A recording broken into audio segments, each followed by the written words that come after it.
So the first thing that we talked about here was the exploit. The second thing here that we'll talk about really briefly is this thing that's called the 0 day. You guys know what a 0 day is? Nobody's seen it before. It's brand new. There's no patch for it. And typically, it's the moniker of 0 day means that day 0 is when I found it. Nobody's seen it before, so that's day 0 that I found it. On average, what EC Council says that they've been able to do research from getting data from McAfee, from Norton, from Symantec, from a lot of these antivirus places that are out there, they say on average, the average 0 day exploit is patched 72 days after it is found, on average. Think about it. 72 days ago, what were you doing 72 days ago? Were you using a computer? Oh, yeah. Yeah. So there's a good chance that there may have been an exploit that was found on that zero day that now 72 days later is just now becoming a patch. And that's on average. I mean, some can take 180 days, some can take even longer. So that's really something that you absolutely will see on this exam. And then the final one here is the theft, tampering, disruption, or information services. Be able to define what security is.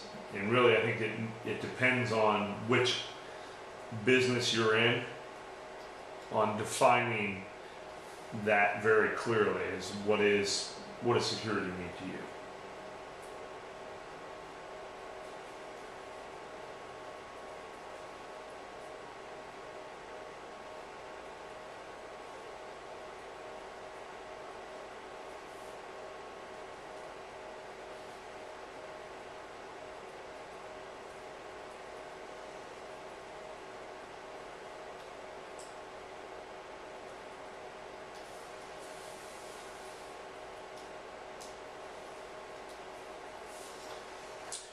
All right, and 3 more terms that we'll talk about here just at the beginning, and then we'll start to enumerate some a little bit further, are what is a threat, what is a vulnerability, and then what in the world does this term name daisy chaining mean?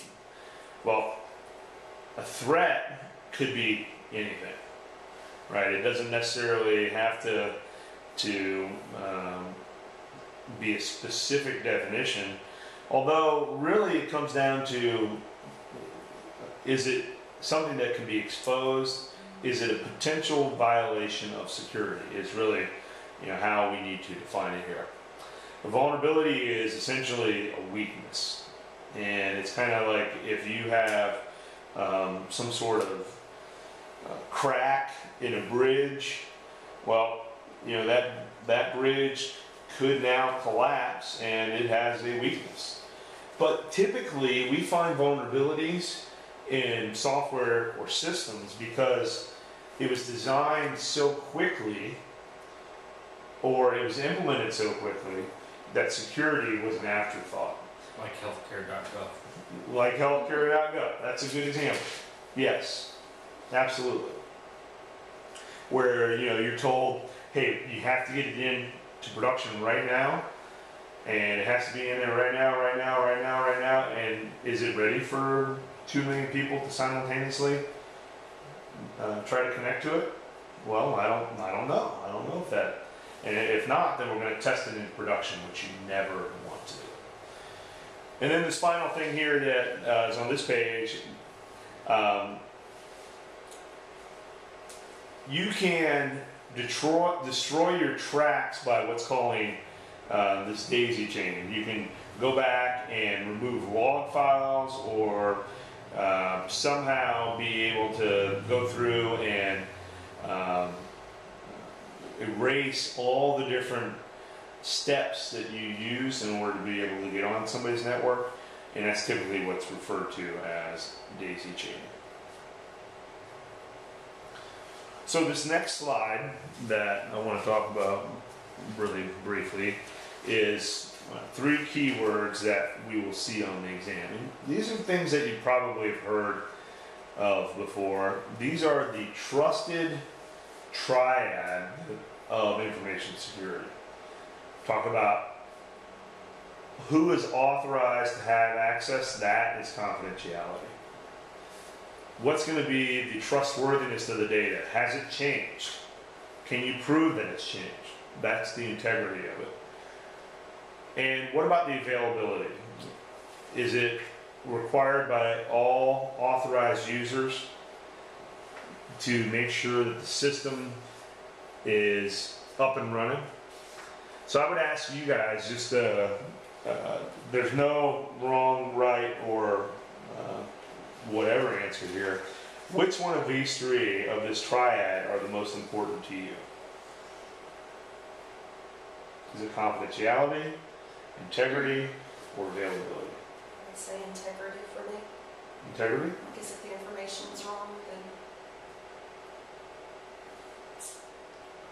Availability. Availability? Yeah, I think that there's really no wrong answer here. If you're Amazon, which one's the right answer here?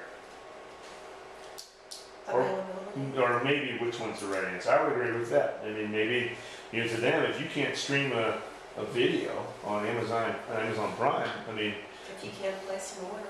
yeah, if you can't place an order, I mean, it's not available, they're losing money. I remember when I worked for the financial industry at Raymond James, that we had advisors all over the world that would want to, you know, place trades between, you know, when the stock market rang open and then when it was closed. So if we didn't have our way that we can, our software that we allowed them to trade available, somebody could have lost a ton of money. And, you know, to that end, to financial companies or people that are doing online transactions, availability is super important. All right.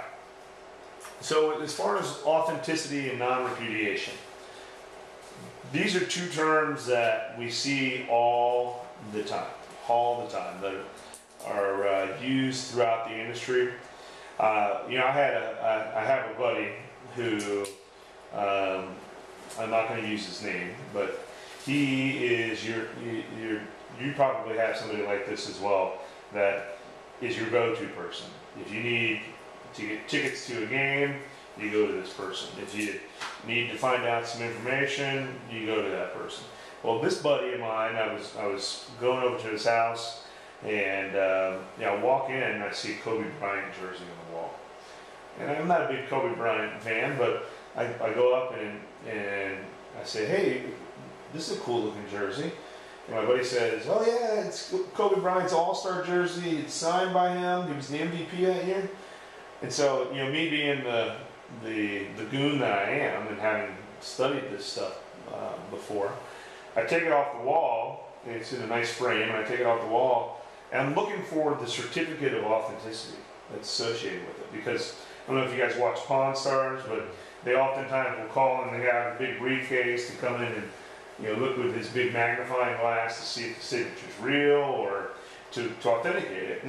And that's really what this term means, is it genuine, or has it been forged? I mean, did somebody, you know, sign it? Well, how can we authenticate something? It's, are you who you say you are? And typically in the industry, it's something you know, something you have, or something you are, right? Any two of those three is typically called strong authentication. So authenticity is important. And in that case, my buddy, his certificate was non-existent. So how do I know that he didn't just sign it, or, you know, whoever sold it to him didn't sign that?